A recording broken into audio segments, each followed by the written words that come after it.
আপনি এমন প্রতিষ্ঠান বাংলাদেশের দ্বিতীয়টা দেখাইতে পারবেন না যে তারা বলতেছে তুমি আমাদের সাথে ব্যবসা করো, যদি প্রোডাক্ট বিক্রি করতে না পারো তুমি আমাকে প্রোডাক্ট ফেরত দিয়ে টাকা ফেরত দিতে পারবা। আমরা আগে আমাদের লাভের কথা চিন্তা না করে আমরা চিন্তা করি কাস্টমারের সেফটির ব্যাপারটা। সে যাতে একটা প্রোডাক্ট নিয়ে যেন সেল করতে পারে, সে যদি একটা প্রোডাক্ট নিয়ে বিক্রি করতে না পারে তাহলে তো ভাই আমার কাছে পরে আর আসবে না। তো আমি এই জায়গা থেকে চিন্তা করি যে কাস্টমার জন্য দেখে আমরা একটা প্রোডাক্ট নিয়ে সেল করতে পারে, সে যাতে তার সম্পূর্ণ যে সুযোগ সুবিধা আছে সেটার জন্য হচ্ছে সে তারা পায়। এক ভদ্রলোক হচ্ছে বগুড়া থেকে আসছে, তো সে আসার পর আমার কাছে 98,000 টাকার প্রোডাক্ট নিয়েছে। নেওয়ার পরে 3 দিনের মাথায় সে হচ্ছে আমাকে বলতেছে যে ইমন ভাই আমার ছোট ভাইয়ের চাকরি হয়ে গেছে, ইমার্জেন্সি কিছু টাকার প্রয়োজন, আমি প্রোডাক্ট রিটার্ন করতে যাচ্ছি। সে বস্তাও খুলে নাই, যেভাবে পাঠাইছি ওইভাবেই নিয়ে গেছে, ওইভাবে ফেরত নিয়ে আসে। এখন মজার ঘটনা হচ্ছে কি যে সে প্রায় 12 থেকে 13 কেজির মতো আপু মিষ্টি নিয়ে আসছে বগুড়া থেকে, আইনে আমার হচ্ছে অফিসের বাইরে রেখে দিছে। তো রেখে দেওয়ার পরে আমি হচ্ছে যখন টাকাটা ফেরত দিয়ে দিছি, তার যে মুখের যে চেহারাটার ভাবটা ছিল এটা আসলে মানে আমি ভাষায় প্রকাশ করতে পারবো না যে সে এতটা খুশি হয়েছিল আমার। তো সে 98,000 টাকা প্রোডাক্ট দেওয়ার পরে সে আমাকে 8,000 টাকা সারতে ছিল যে ভাই এটা আপনি রেখে দেন, আপনি তো প্রোডাক্ট পাঠাইছেন, কষ্ট করে প্রোডাক্ট পাঠাই। আমি বলছি না ভাই লাগবে না,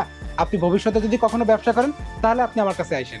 এবং ওই যে আমি টাকাটা ফেরত দিয়ে গেছি, তাদের যে মুখের যে একটা মানে চেহারা যে একটা ভাব থাকে, যে একটা মায়া থাকে, এটা আসলে আপনি টাকায় মিলাইতে পারবেন না। এবং আরেকটা জিনিস হচ্ছে সে টাকা ফেরত দেওয়ার পরে টাকাটা আমি যখন তাকে ফেরত দিয়ে দিছি তখন হচ্ছে সে আমাকে ওই 12 কেজি যে মিষ্টি ছিল সে আমার টেবিলে আনছে, ভাই এটা আমি আপনার জন্য আনছি। তো এটা আসলে অনেক বড় একটা পাওয়া। কখনোই আমার মাথায় এরকমের কোনো সময় চিন্তা আসে নাই যে কোনো একটা সময় আজকে সামিয়া ফ্যাশনটা আজকে যে পর্যায়ে হচ্ছে দাঁড়ায় আছে, যে এই পর্যায়ে আমি দাঁড়ায় থাকবো, যে আমার অফিসে আজকে 50 থেকে 55 জনের মতো লোক আসবে, এটা আমার কখনোই মাথায় চিন্তাই ছিল না। আমাদের হচ্ছে দুইটা জিনিস, একটা হচ্ছে প্রোডাক্টের কোয়ালিটি এবং হচ্ছে মানুষের বিশ্বস্ততার একটা ব্যাপার আছে। আমাদের প্রত্যেকটা প্রোডাক্টই কিন্তু বিক্রি করতে না পারলে আমরা ফেরত নেই, যেটা বাংলাদেশে আপনার অন্য কেউ কিন্তু এই জিনিসটা নেয় না, যে প্রোডাক্ট হয়তো বা ফেরত নিচ্ছে কিন্তু কেউ কিন্তু টাকা ফেরত দিচ্ছে না। আমরা কাস্টমারদেরকে এমন গ্যারান্টি দিই যে ভাই আমাদের প্রোডাক্টে যদি কোয়ালিটি খারাপ হয় আপনি আমাকে প্রোডাক্টটা ফেরত দিয়ে টাকা ফেরত নিতে পারবেন, অথবা প্রোডাক্ট এক্সচেঞ্জ করে অন্য যে কোনো প্রোডাক্ট নিতে পারবেন। অনেকে আছে না যে দেখছে যে ব্যবসা হয়তো বা দেখছে যে হুট করে শুরু করছে, না বুঝে শুরু করছে বা যেটাই হোক, পরবর্তীতে শেয়ার ব্যবসা দেখছে স্টে করতে পারে বা হচ্ছে এগিয়ে নিয়ে যেতে পারে নাই। তো এই ধরনের যে লোকের জন্য যে আমাদের যে প্রতিষ্ঠানটা আমরা যে একটা সাপোর্ট দেই যে ভাই প্রোডাক্ট বিক্রি করতে না পারলে প্রোডাক্ট ফেরত দিয়ে টাকা ফেরত দিতে পারবে, এটা আসলে আমাদের বড় একটা হচ্ছে ব্যবসার যে গতিপথটাকে যে এগিয়ে নিয়ে গেছে, এটা তার বড় একটা কারণ। রিস্ক ফ্রি ব্যবসা, এটা আমার ওই আত্মবিশ্বাস আছে যে আমি আমার প্রোডাক্টের সম্বন্ধে আমি জানি যে ওই প্রোডাক্টটা কখনোই রিটার্ন আসবে না, কারণ ওইটার প্রোডাক্টে যে কি আছে না আছে সেটার কোয়ালিটি আমি জানি। ধরেন একটা প্রোডাক্ট যদি কেউ, একটা কাস্টমার 50 পিস প্রোডাক্ট নিছে কিন্তু সে মাত্র হচ্ছে 30 পিস বিক্রি করছে, বাকি 20 পিস বিক্রি করতে পারে নাই, আমরা কিন্তু সেই প্রোডাক্টটাও ফেরত নিয়ে তাদেরকে টাকা ফেরত দিয়ে দিই। 2016 সালের একটা ঘটনার কথা বলি, আমি মাত্র 30,000 টাকা দিয়ে একটা টি শার্ট কিনি। তো তার সাথে আমাদের কন্ট্যাক্ট ছিল যে ভাই যদি কোনো প্রোডাক্ট যদি রিজেক্ট হয় বা কোনো সমস্যা হলে পরা সে প্রোডাক্টটা ফেরত নিয়ে নিবে। তো আমরা হচ্ছে 2-3 দিন পরে তার সাথে যোগাযোগ করি, প্রোডাক্টটা খুবই বাজে অবস্থা ছিল। তো তার সাথে যখন যোগাযোগ করি সে তখন বলে যে ভাই আপনি তো প্রোডাক্ট দেখে নিয়ে গেছেন, আর চেঞ্জ হবে না এইটা সেটা, কিন্তু তার সাথে কিন্তু আমার হচ্ছে কথা ছিল যে প্রোডাক্টে কোনো ধরনের কোনো সমস্যা হলে পরে কিন্তু সে ফেরত নিবে। তখন যে হচ্ছে আমরা যে একটা ধাক্কা খাই যে সে তখনই 30,000 টাকা আজকে আমার 30 লাখ টাকার সমান। তো ওই যে সময়টা ছিল সে যে প্রোডাক্ট আমার কাছে ফেরত নেয় নাই, ওইটার একটা কষ্ট ছিল। আমি অফিসে আসে ভাবতেছি, তো তখন চিন্তা করলাম যে আমিও তো যেহেতু পাইকারি ব্যবসা করি, আমার কাছ থেকে আজকের পর থেকে কোনো কাস্টমার আমার কাছ থেকে প্রোডাক্ট কিনে সে আর কখনোই ঠকবে না। আমাদের প্রত্যেকটা প্রোডাক্ট আমরা বিক্রি করতে না পারলে ফেরত নিয়ে নিব। তারপর থেকে আসলে আমাদের এই